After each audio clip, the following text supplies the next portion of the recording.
Replaceable, huh? Let's see how your company runs without me. You ever get that feeling right before something terrible happens? Like your brain knows before your body does that you're about to get absolutely destroyed? That's exactly where I was on Tuesday morning, sitting in my depressing little cubicle after 15 years at this company, when I saw her walking toward me. Victoria Kane, my wife, my supposedly loving partner in this beautiful disaster we called marriage. And she was moving through that office, like a shark circling wounded prey, every step calculated, every movement designed to remind everyone that she was the one with power now. Let me paint you the full picture here. Victoria had just gotten promoted to vice president the previous week. The board had this restructuring meeting, corporate speak for let's play musical chairs with people's careers and see who drowns. Apparently, restructuring meant giving your wife a corner office and the authority to publicly execute her own husband's career in front of the entire sales floor. She was wearing her power suit, the navy blue one with shoulder pads sharp enough to cut glass, and her smile was locked and loaded like a weapon. When she leaned against my cubicle wall, her crimson-red manicured nails started tapping against the cheap particle board.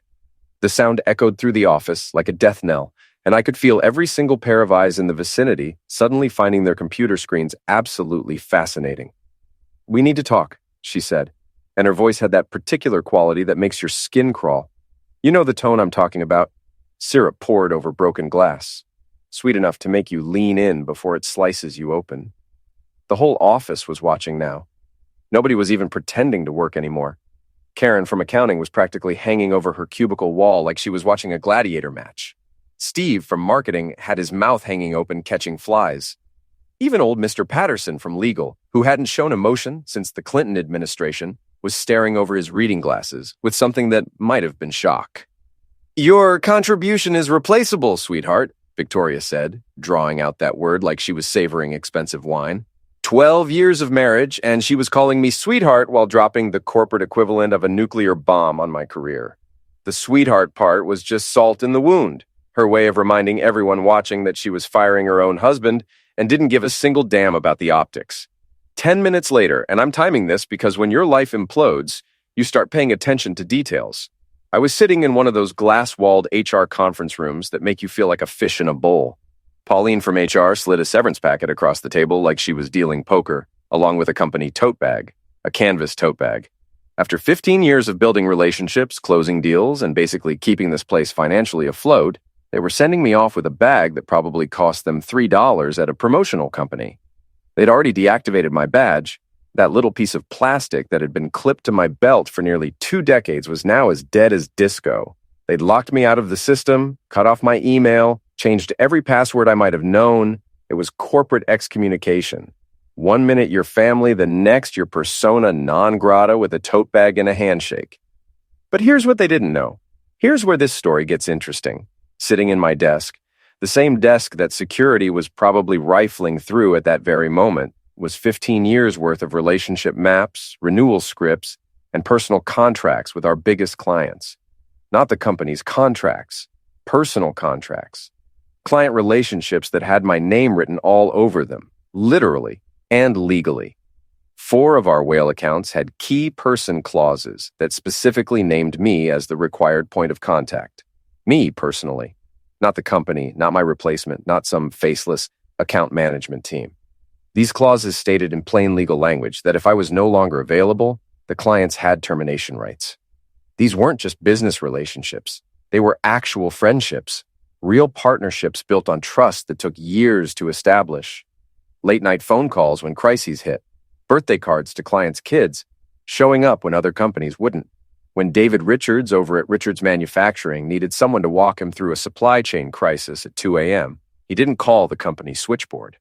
He called my personal cell. When Amanda Martinez needed to completely restructure her procurement process, she didn't want some fresh-faced MBA with theoretical knowledge. She wanted someone who understood her business inside and out, someone she trusted. That someone was me. Victoria thought I was going to slink away with my tail between my legs, go home, drink cheap beer while updating my resume, and pretend this whole nightmare was just a bad dream. She thought 15 years of relationship building and client management could be replaced by whoever they stuck in my chair in a couple of training sessions. She genuinely believed that because she had the title and the corner office, she had the power. But I knew better.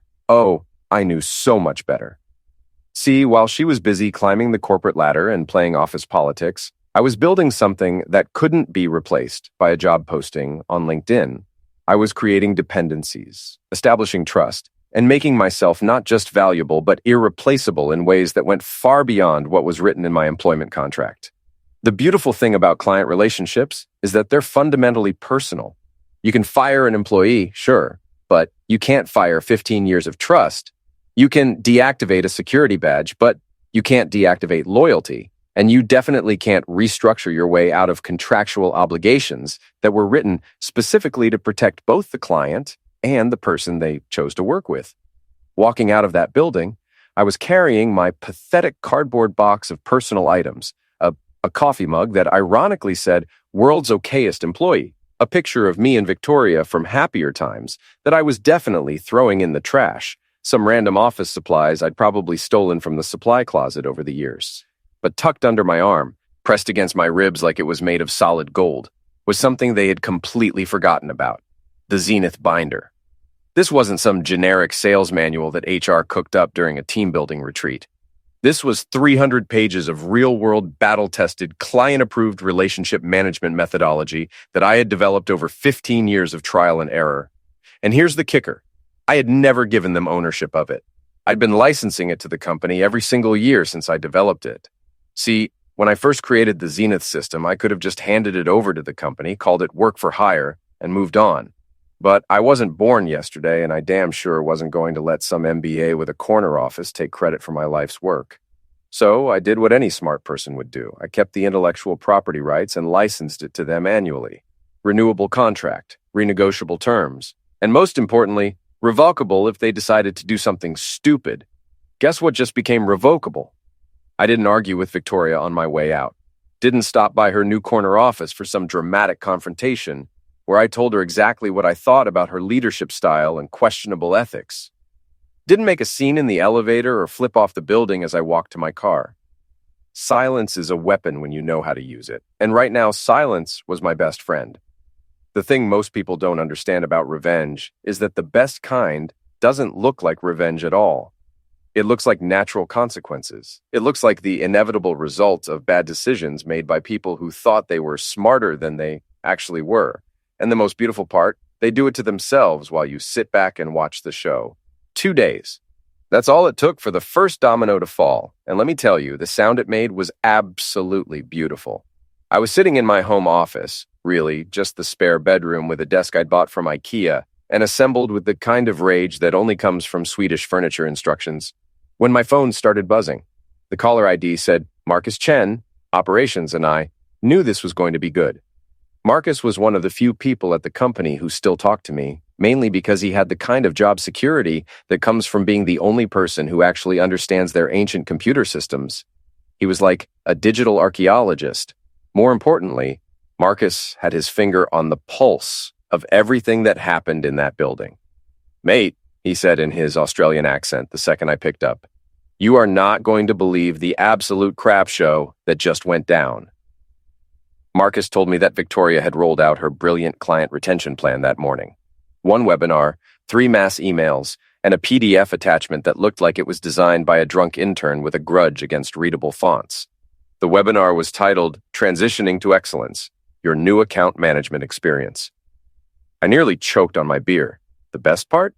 Victoria presented it herself, wearing what Marcus described as a power suit that could probably be seen from space, spouting corporate buzzwords about streamlined communication processes and optimized service delivery paradigms. The mental image of Victoria standing in front of a PowerPoint presentation, talking about paradigms while our client sat there wondering where the hell their actual account manager went, was almost too perfect.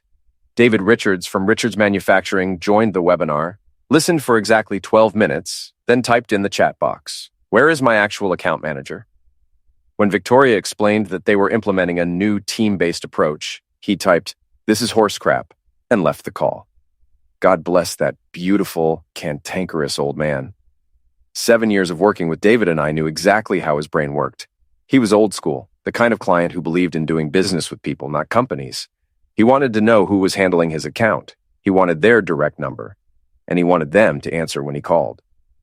The idea of dealing with some faceless team-based approach probably made him want to throw his computer out the window.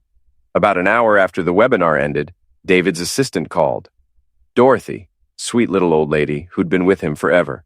She asked to speak directly with me about their renewal notice. When they told her I was no longer with the company, she got quiet for about 10 seconds, then said, "Mr. Richards is going to be very disappointed to hear that."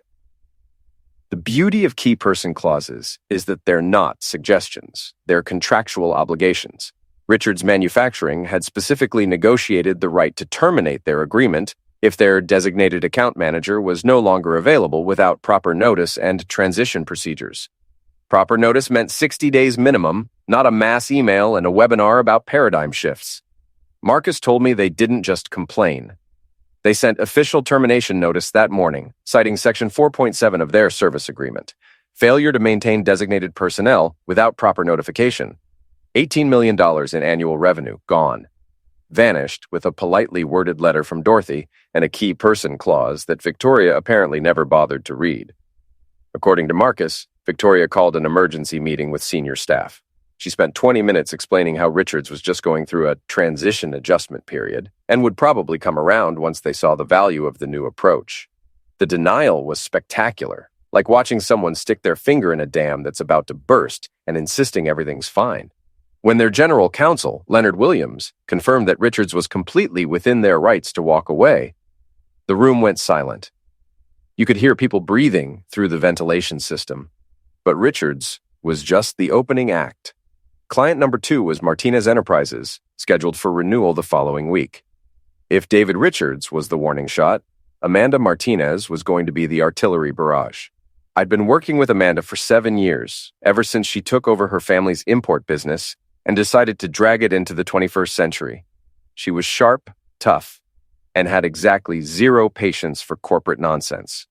I remember the first time we met. She looked me dead in the eye and said, "I don't care what your company promises me. I care what you promise me. Because when something goes wrong at 3 in the morning, I'm not calling your CEO. I'm calling you." That was 7 years ago, and she'd called me at 3 a.m. exactly 4 times since then. Each time I answered. Each time I fixed whatever crisis was threatening her operations. Each time she remembered exactly who showed up when she needed the most. Her key person clause was even more ironclad than Richards. Where David just had termination rights, Amanda had negotiated for immediate cancellation without penalty if her designated account manager was removed without her explicit approval. She'd learned that lesson from a bad experience with a previous vendor. My phone had been buzzing all morning with calls from unknown numbers, probably Martinez Enterprises trying to track me down. When you're Amanda Martinez and you want to talk to someone, you find a way. Amanda didn't even bother with Victoria's webinar. She went straight to her legal team and had them review the service agreement. Her lawyers called the company and informed them that Martinez Enterprises was exercising their immediate termination rights under Section 3.2. No phone call, no negotiation, no opportunity for Victoria to explain her wonderful new approach. Just a polite but firm legal notice that they were done. 18 million more, gone, just like that. But it gets better. Client number 3, Peterson Industries, apparently heard about what happened to Richards and Martinez and decided they didn't want to wait around to see what kind of excellence transition was headed their way. Marcus Peterson, the CEO, was old school, the kind of businessman who believed in getting ahead of problems instead of waiting for them to land on his desk. Marcus called the company directly and asked to speak with me. When they told him I was no longer there, he asked who was taking over my accounts. When they started giving him the same song and dance about team-based approaches and streamlined processes, he cut them off mid-sentence. "Send me the termination paperwork." Just like that. No drama, no negotiation, no last-ditch effort to save the relationship. Marcus Peterson had been in business for 40 years, and he knew the difference between a company that valued relationships and one that was just going through the motions. $24 million, gone before they even had a chance to send him the welcome packet. That brought the running total to $60 million in lost revenue, and we weren't even 2 weeks into Victoria's reign of terror. My home office had turned into mission control for the most beautiful corporate meltdown I'd ever witnessed. I had a whiteboard, borrowed from my neighbor's kid in exchange for helping with his science fair project. covered with red circles around dates that were about to become very expensive for my former employer. 9 days until client number 2's original renewal date, 15 days until client 3, 23 days until client 4. Each date circled in bright red marker, a visual countdown to corporate doom. Then, at 7:47 on a Thursday morning, my phone rang.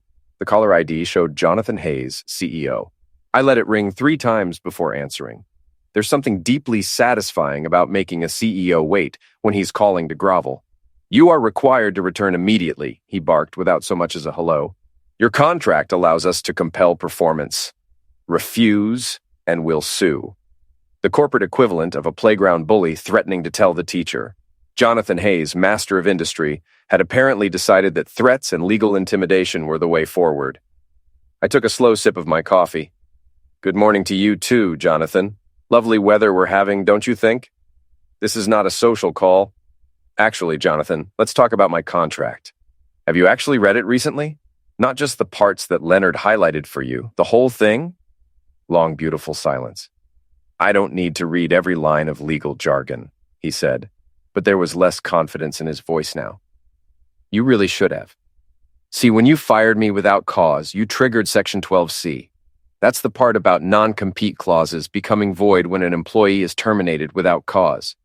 And when you just tried to compel my return, you activated the mandatory buyout provision. 2.5 times the trailing 12-month revenue of all affected accounts." More silence. I could practically hear his blood pressure rising. "Let me ask you something. Did anyone bother to review Exhibit D, the part that lists employee-originated business relationships? Because all 4 of my whale accounts are on that list. 80 million in annual revenue, now completely exempt from non-compete restrictions." "What do you want?" The bluster was gone completely. "I want you to hang up this phone, walk down to Leonard's office, and have him explain exactly how badly you've screwed this up.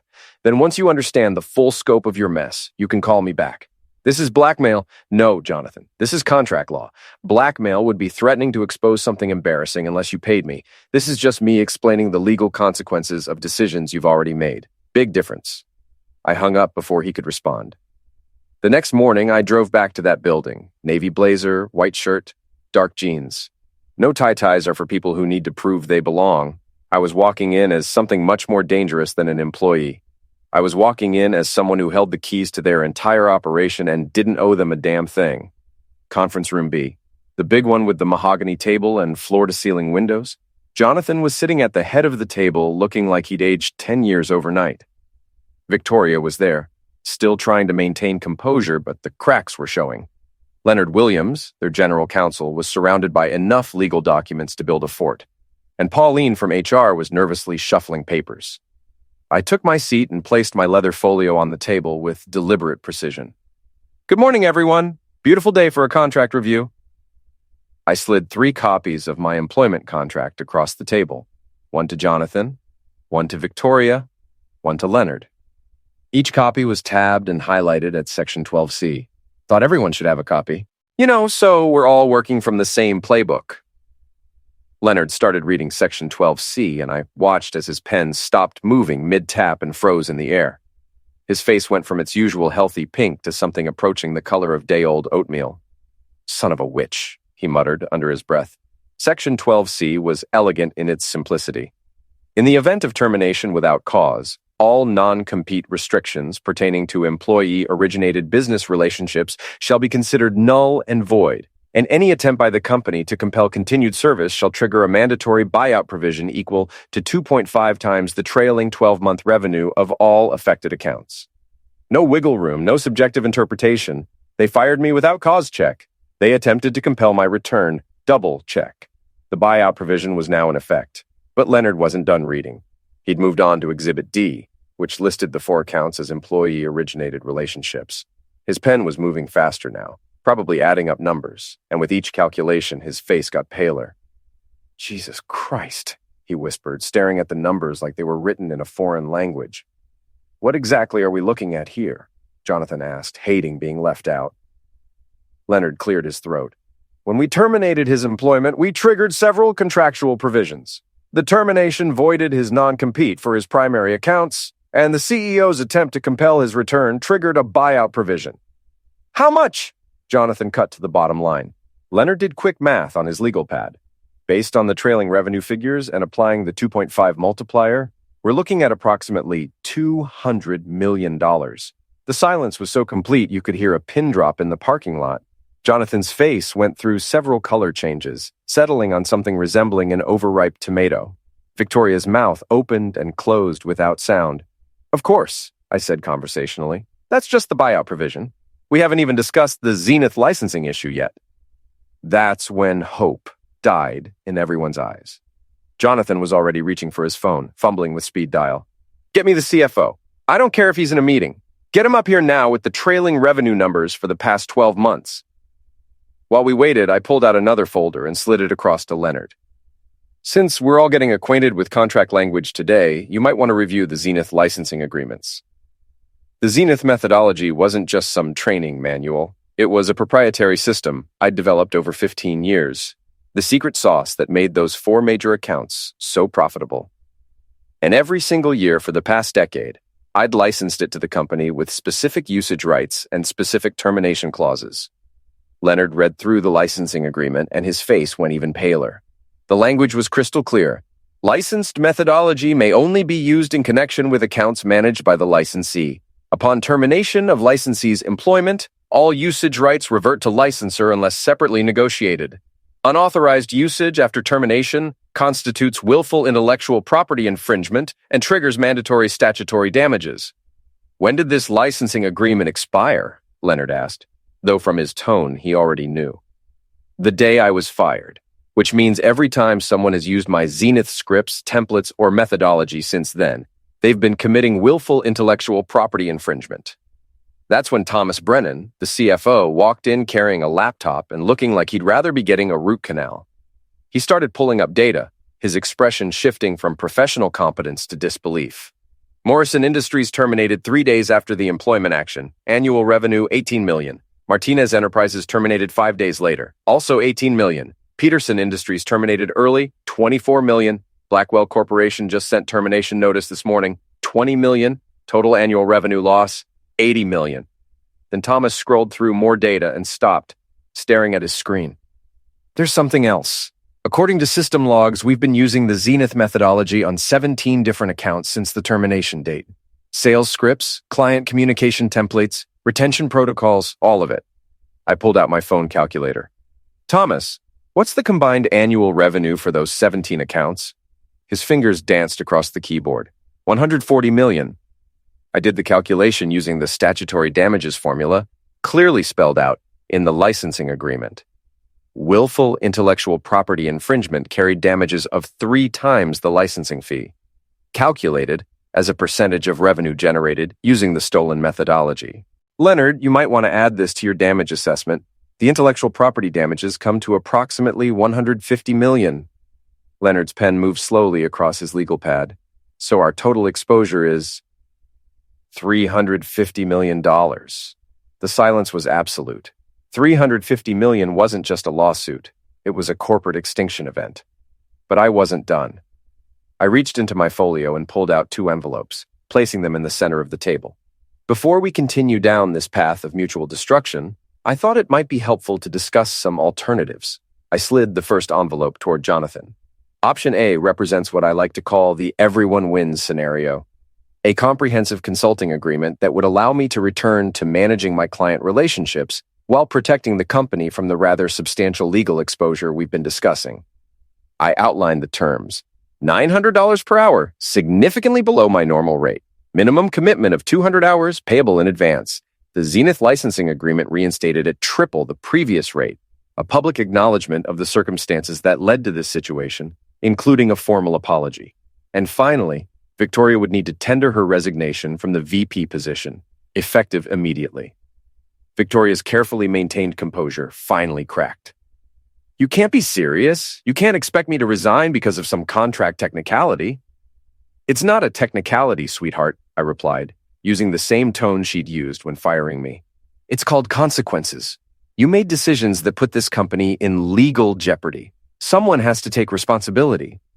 I placed the second envelope, the thicker one, directly in front of Jonathan. Option B represents what happens if we can't reach an amicable agreement.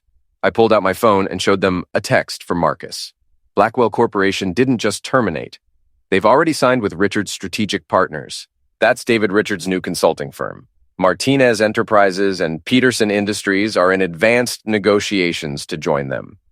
Richard's Strategic Partners has reached out to me through intermediaries. They're offering equity, full autonomy, and compensation that would make most people think they won the lottery.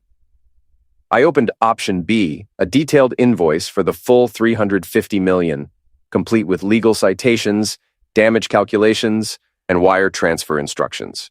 If we can't reach an agreement through Option A, I accept the position with Richard's Strategic Partners. Take my 4 whale clients with me, which is completely legal under the circumstances, and you wire the buyout plus intellectual property damages to my account by 5 p.m. Friday. This is extortion, Victoria said weakly. Leonard shook his head. No, this is exactly what our legal exposure would be if this went to court. If anything, Option A is incredibly generous. I stood up and adjusted my blazer. I'll give you 24 hours to decide, but Richard's Strategic Partners wants an answer by Thursday, so don't take too long. As I walked out, I could hear the explosion of voices behind the closing door, shouting, accusations, the sound of people realizing they were passengers on the Titanic and someone had just handed them a bucket. The next day, I got the call. They chose Option A. Victoria tendered her resignation that afternoon.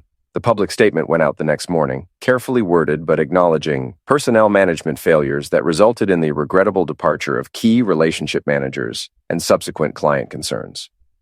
I returned as a consultant and spent the next 6 months rebuilding client relationships and stabilizing their accounts. The consulting fees alone came to over $300,000. The Zenith licensing agreement, now at triple the rate, generated another $250,000 annually. But here's the beautiful ending. After those 6 months, I had negotiated a better deal entirely. Richard's Strategic Partners offered me senior partner status with full equity and complete autonomy. 3 of my 4 original clients officially moved to the new firm with me, Richards, Martinez, and Peterson. Blackwell had already made the move. The old company survived barely. They lost about 40% of their market value in the fallout. Several board members resigned. Jonathan Hayes retired 6 months later with a significantly reduced golden parachute.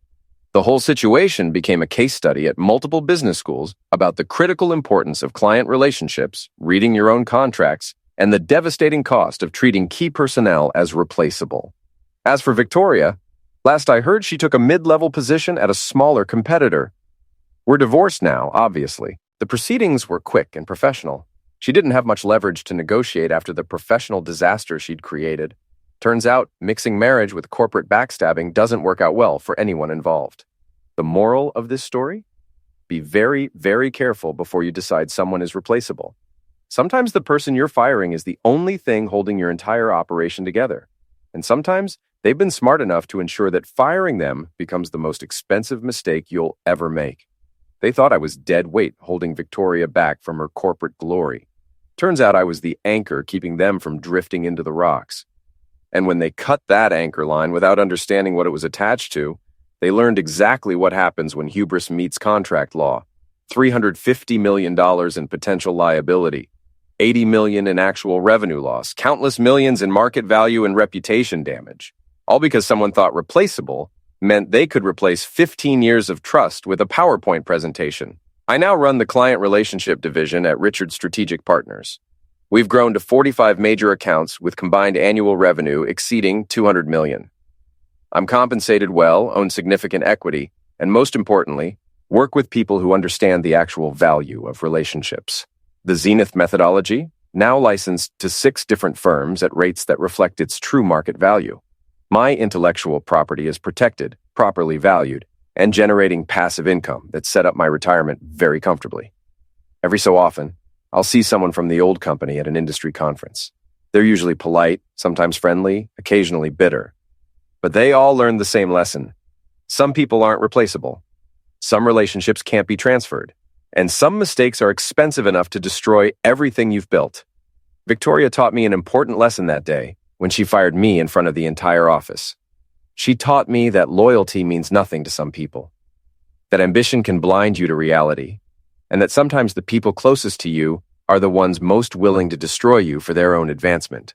But I taught her an even more important lesson. Be very careful whose career you torpedo, because sometimes that person has been quietly preparing for exactly this scenario. And their revenge won't look like revenge at all. It'll look like the natural, inevitable, and incredibly expensive consequences of her own terrible decisions. They thought I was replaceable. I proved I was irreplaceable. And in the process, I built something better than what I'd lost, while watching everything she'd schemed for crumble to dust. That's not revenge. That's justice.